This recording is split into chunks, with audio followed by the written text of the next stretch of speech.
예, 오늘 에스겔 48장 이제 그 반만 다루었는데요.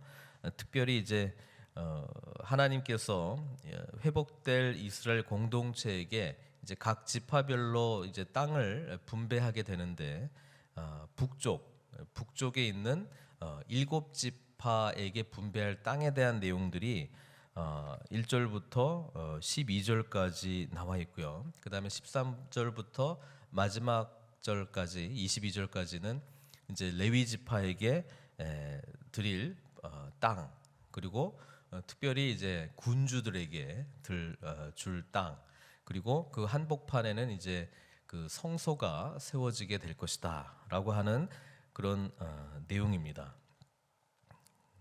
내일 새벽 기도 때는 이 지도를 좀 보여드리려고 해요. 그래서 원래 하나님께서 출애굽해가지고 이제 모세를 통해서 율법도 주고 성막도 주고 그렇게 한 다음에 결국 이제 약속의 땅 가나안 땅으로 들어가게 되는 인도자는 이제 여호수아잖아요. 그러니까 여호수아가 결국 들어가서 지파별로 그 땅을 드렸는데 그 땅에 그 분배했던 내용이랑 지금 에스겔서에서 나오고 있는 내용이랑 조금 이렇게 차이가 있습니다. 마치 그냥 그 위에서부터 순서대로 제일 그 끝 부분, 북쪽 끝은 그냥 단, 그다음에 그 밑은 아셀, 뭐 이런 식으로 땅 분배가 지금 돼 있는데 그 의미들에 대해서 조금 오늘 좀 살펴보려고 합니다. 내일은 마지막 그 남쪽에 있는 나머지 그 5지파에 대해서 좀 이야기를 하고, 오늘은 이제 북쪽에 있는 7지파에 대해서 좀 이야기를 하려고 합니다. 맨 북쪽에 있는 지파는 1절에 보니까 그 단이죠. 단 지파는 야곱의 12 아들들 중에서 누구 소생입니까? 그 야곱에게 두 아내가 있었죠. 그러니까 사랑하는 아내는 라헬이고, 라헬과 결혼하기 위해서 그 외삼촌 집에서 20년이나 수고를 했습니다. 그죠? 그렇지만 원래 그 라헬을 얻기 전에 외삼촌이 속여서 그 레아를 줬죠. 레아. 그러니까 별로 이렇게 사랑하지 않는, 관심이 없었던 사람을 먼저 이제 부인으로 이제 얻게 되었는데, 하나님께서 이 두 레아와 라헬의 그 사랑 경쟁, 그 남편을 얻고자 하는 그 사랑 경쟁, 레아는 어떻게 보면은 관심 밖에 있었던 사람이고, 라헬은 처음부터 야곱에 관심이 있었던 사람이고, 어쨌든 이 두 여인의 이 사랑 경쟁이 시작이 되는데, 하나님께서는 누구 편을 처음에 이제 들어주셨냐면은 그 레아 편을 들어줬단 말이에요. 그래서 사랑받지 못한 레아에게 아들이 이제 태어나게 됐었죠. 그래서 아들이 줄줄줄줄 이렇게 나오다 보니까 라헬이 엄청나게 지금 막 질투하고 화가 났습니다. 그래서 자기를 통해서 아기가 나오지를 않으니까 자기 그 여종 그 빌하를 저기 뭡니까 그 야곱에게 주죠. 그래서 여종 빌하하고 야곱 사이에서 태어난 그 아들이 단입니다. 단. 그렇죠? 근데 그때 라헬이 했던 말이 있습니다. 야, 내 억울함을 푸시려고 내 하나님께서 드디어 이제 내 말을 들었다. 내 기도를 이제 들었다. 그렇게 하면서 억울함을 풀어줬다라고 하는 그런 의미로 이제 단이라고 하는 귀한 아들을 얻게 되었습니다마는 굉장히 인간적인 그런 마음으로 얻은 아들입니다. 그렇죠? 그래서 이 단지파는 그 여호수아 시대 때도 땅을 온전히 얻지를 못했습니다. 그래서 사사 시대에 보면은 여전히 그 땅을 그 분배받은 땅이 모자라고 해서 이제 막 찾아다니는 그런 내용이 나오거든요. 그래서 이 단지파는 어떻게 보면 하나님과는 12지파 중에서도 좀 이렇게 멀리 있는 그래서 북쪽 끝에 이렇게 놓여졌고요. 그 아셀도 보면은 이제 레아도 자기가 그 아들 생산하는 게 이제 더 이상 안 된단 말이죠. 그리고 라헬이 자기 여종 빌하를 통해서 단도 얻고 뭐 보니까 이제 납달리도 얻고 그렇게 됐는데, 레아가 또 자기 여종 실바를 또 야곱에게 이제 주죠. 그래서 낳은 두 아들이 있는데, 한 명은 갓이고 또 한 명은 아셀입니다. 그렇죠? 갓은 내일 남쪽 맨 끝에 나오고요. 오늘은 이제 그 두 번째, 그러니까 레아의 여종 실바의 아들 아셀이 태어나게 됩니다. 근데 이 아셀이 태어났을 때 그 레아의 고백이죠. 모든 딸들이 나를 기쁜 자라 이렇게 여길 것이다, 이렇게 이야기를 했습니다. 그만큼 이제 남편의 그런 사랑이 나에게 이제 오지 않겠느냐, 그런 바람으로 이제 아셀이라고 하는 아들을 낳게 됐습니다. 또 납달리는 아까 라헬의 시종이었던 그 빌하가 낳은 단의 동생이 되는 거죠. 납달리. 그러면서 라헬이 이름을 짓기를 경쟁에서 얻었다, 경쟁에서 내가 이겼다, 이런 마음으로 이제 이름을 짓게 됩니다. 그래서 이름들이 보면은 하나님과의 관계 속에서 뭐 나온 이름이라기보다는 그냥 저기 뭐야, 인간적인 사랑을 얻고자 하는 그런 마음으로, 뭐 그렇죠, 여호와께서 드디어 내 억울함을 푸셨다, 뭐 이런 이름 짓고, 그 다음에 뭐 이제는 내가 기쁜 자로 여길 것이다. 근데 그 기쁨이라고 하는 것은 하나님 주신 기쁨이라기보다는 그냥 이 세상에 어떤 진행되고 있는 일들 통해서 얻게 되는 기쁨, 그렇죠?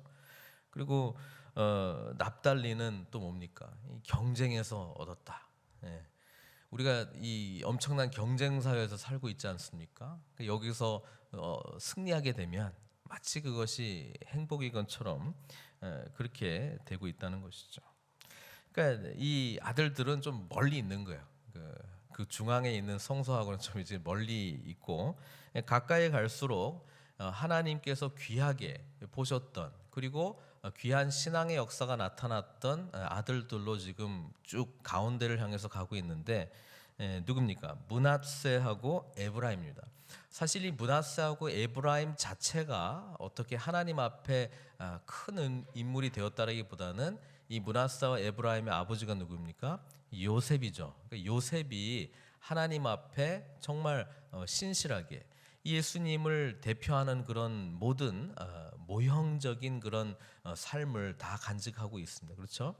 죄가 없는데 형제들로부터 미움을 받고 애굽으로부터 이제 그 노예로 이제 팔려가게 되고, 또 거기서 또 선한 일을 하는 것 같았는데 또 감옥에 또 가게 되고, 그러면서 나중에는 뭐예요? 하나님께서 결국은 그 요셉을 들어 높이시면서 총리 대신이 되게 하셨다라고 하는 것이, 마치 우리 주님께서 우리의 죄 때문에 이 땅 가운데 오시고 많은 고초를 당하시고 결국은 만왕의 왕 만주의 주가 되셨던 그런 이야기와 비슷한 내용이라고 하는 것입니다. 어쨌든 하나님께서는 요셉을 축복하셨고, 또 야곱의 축복으로 말미암아 그 두 아들들 므낫세와 에브라임이 이제 큰 축복을 받게 되죠. 그래서 이들이 성소와 가까이 있는 거룩한 땅 근처에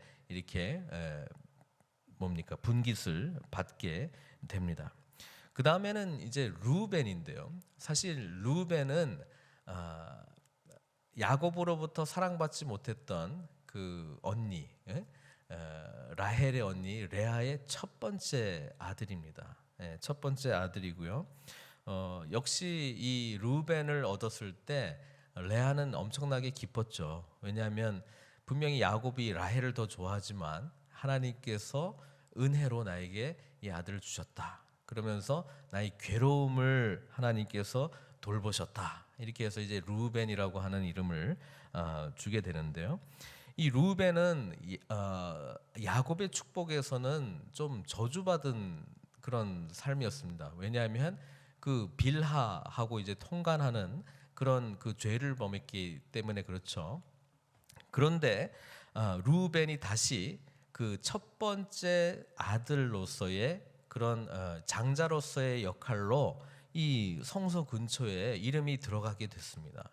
이것은 하나님의 놀라운 은혜입니다. 그리고 첫 번째 아들을 통하여 하나님께서는 이전에 그런 수치들과 그 모든 것들을 이제는 뭐예요? 회복시켜 주시겠다라고 하는 중요한 의미들이 담겨져 있다라고 하는 것입니다. 그리고 그 다음에 루벤 다음에 유다가 들어가는 거예요.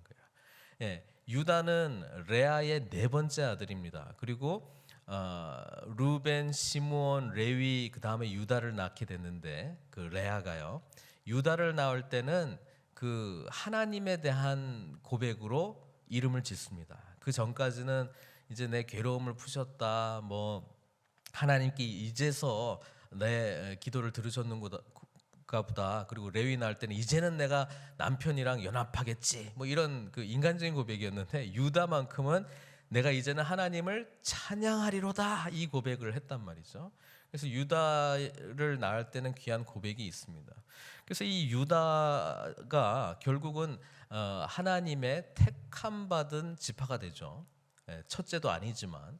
그리고 이 유다 지파를 통해서 다윗 왕도 나오고 또 다윗의 후손 중에 예수 그리스도까지 이어지는, 그리고 나중에 그 왕국들이 남쪽 북쪽으로 남게 됐을 때에 유일하게 12지파 중에서 그래도 살아남은 그 남유다 왕국을 계속 이어가는, 그렇죠? 결국은 바벨론에게 멸망하게 되지만 어쨌든 유다의 몫이 루벤 다음에 나왔다라고 하는 게 이 하나님의 이 회복의 과정 중에서 모든 이 엇갈려 있었던 과거의 그 관계들을 다시 이제 회복시키신다라고 하는 의미로 우리가 받을 수 있다라고 하는 것입니다. 그래서 이제 유다 다음에는 이제 그 레위인들에게 주는 그 땅, 그리고 레위인들에게 주는 그 땅 한 가운데에 성소가 위치하고 그 좌우, 그 레위인들에게 주는 땅의 그 좌우에는 그 군주들, 그 왕들에게 주는 땅들이 있단 말이죠. 그래서 북쪽의 유다, 그리고 방금 제가 말씀드린 레위인들의 땅과 성소와 그다음에 군주들에게 주는 땅이 그 밑에 있고, 이게 이제 그 남쪽 북쪽의 딱 중간 부분이고, 그 밑쪽은 이제 베냐민 지파로 시작이 됩니다. 근데 이제 왜 군주들의 땅이 유다 지파하고 베냐민 지파 사이에 있냐면, 이스라엘의 첫 번째 왕이 어느 지파 사람입니까? 베냐민 지파 사람이고, 그 다음에 나머지 그 다윗부터는 이제 전부 다가 이제 유다 지파의 후손이잖아요. 그러니까 그 군주의 가문들이 나왔던 지파들이 이제 그 성소와 레위 지파, 가장 거룩한 땅에 이 그 아래 위쪽을 이제 차지하게 되고, 그 다음에 중요도의 순서에 따라서 하나님께서 이렇게 지파들을 배열하신 것을 이렇게 보게 됩니다. 그러나 그렇다고 가장 멀리 있는 단지파도 뭐 저기 덜 중요하기 때문에 맨 끝에 있다, 이런 개념으로 본다기보다는 하나님께서 원래 약속하셨던 사람들을 통해서 하나님의 일들이 일어난다라고 하는 것입니다. 사실 야곱 입장에서는 인간적으로 라헬을 사랑했기 때문에 라헬의 자녀들을 통해서 하나님의 뜻이 이루어지기를 인간적인 마음으로서는 원했다는 것이죠. 라헬의 아들들이 누굽니까? 요셉하고 베냐민이었다라고 하는 겁니다. 근데 요셉은 지금 보니까 므낫세하고 에브라임인데 하나님께서 그들을 유다, 루벤보다도 더 뒤에 물려놨고요. 그 다음에 베냐민 지파를 통해서 하나님께서 라헬과 굳이 야곱의 그 사랑 관계, 인간적인 사랑 관계에서 연결시킨다면 베냐민 지파에서 사울 왕이 성공을 했어야 되는데 그렇지 못했거든요. 그러니까 하나님이 선택했던 사람은 뭐예요? 첫 번째 부인, 그러니까 레아, 그리고 레아에게서 나왔던 하나님의 진실한 고백, 하나님을 찬양하리로다. 그러니까 그 고백 속에 하나님의 뜻이 계속 이어져 있다라고 하는 것을 우리가 보게 된다라고 하는 사실입니다. 그래서 우리는 인간적인 어떤 유익이나 이익이나 사랑이나 감정이나 이런 거 가지고 하나님의 뜻이 좌지우지되지 않는다는 거예요. 하나님께서는 그분 앞에 신실하게 있는 자들, 특별히 오늘 레위 지파를 보면 이제 사독의 자손들이 남게 되잖아요. 그리고 그들에게 하나님께서 이렇게 또 말씀하시지 않습니까? 사독의 자손 중에서 거룩하게 구별한 제사장들에게 돌릴지어다. 11절에 그들은 직분을 지키고 이스라엘 족속이 그릇될 때에 레위 사람이 그릇된 것처럼 그릇되지 아니하였느니라. 결국 이 회복의 과정 속에서 어떤 사람들이 필요하느냐? 끝까지 하나님의 약속의 말씀을 신실하게 붙들고 주님만을 바라보는 그 믿음을 간직한 자, 그들을 통해서 온전한 회복이 다시 일어나게 될 것이고요. 그들을 통해서 하나님의 나라가 다시 굳건하게 세워질 것이다라고 하는 귀한 약속을 우리 하나님께서 오늘 우리들에게 주고 있습니다. 말씀을 정리하자면 우리 하나님께서 온전한 회복을 이루실 때에 어제 본문과 이어서 말씀드리자면 각자에게 준 삶의 기업이 있다라고 하는 것입니다. 그러나 우리가 각자의 삶 속에서 주신 이 기업의 의미들을 온전히 깨닫게 될 때에 우리를 통해서 역사하시는 하나님의 나라가 온전히 세워질 줄로 믿습니다. 그러기 위하여 하나님께서 늘 우리 삶의 한복판 가운데에 임재하셔서, 그렇죠? 그래서 우리가 주님께서 기뻐하시는 성전다운 삶을 살아갈 때, 하나님께서 우리 가운데 거하시는 그런 성전다운 삶을 살아갈 때에 우리에게 준 이 기업이 하나님께 영광스러운 기업, 하나님 나라를 세우는 기업이 될 수 있다는 것이죠. 사실 오늘 이 모든 지파에게 땅으로 분배했던 것은 하나님께서 처음부터 원하셨던 것입니다. 그러나 그 나라를 다 망하고 땅까지 이를 정도로 이스라엘 백성들이 이렇게 연약해졌던 이유는 다름 아닌 하나님이 임재하시는 것에 대한 중요성을 잃어버렸고 예배를 소중하게 여기는 마음을 잃어버렸고, 그로 말미암아 결국은 뭐예요? 하나님께서 우리의 삶의 중심이 아니면 내가 내 삶의 주인이거든요. 그러면 결국은 내 욕망대로 살아갈 수밖에 없습니다. 내가 좋아하는 거, 갖고 싶은 거, 하고 싶은 거, 뭐 그런 일 하다 보면 결국은 뭐에 빠지냐? 죄에 빠지게 돼 있다는 것이죠. 그 결론적인 부분에 대한 회복의 말씀으로 하나님께서는 오늘 우리들에게 이 귀한 세세하게 말씀하시는 원래 원하셨던 각 기업이 제자리를 찾고 하나님께서 가장 중심의 자리를 잡고 이제는 주님의 영광과 하나님 나라를 위해서 쓰임받기를 원하는 그 소망의 비전을 우리에게 다시 전해주고 있다는 것입니다. 오늘 이 말씀 앞에 저희들 믿음으로 다시 한번 반응하기를 바랍니다.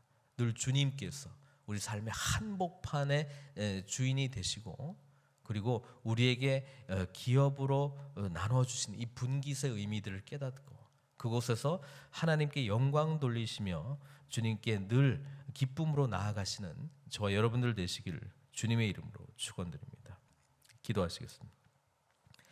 사랑의 하나님, 오늘 각 지파, 특별히 이제 7지파에게 나누어진 이 분깃과 또 레위 지파, 또 군주들의 땅, 그리고 그 가운데 한복판에 우리 하나님께서 계신 그 말씀들을 통해서 우리가 어떠한 모습으로 우리의 삶이 제자리를 찾아갈 것인지 주님 말씀해주고 있습니다.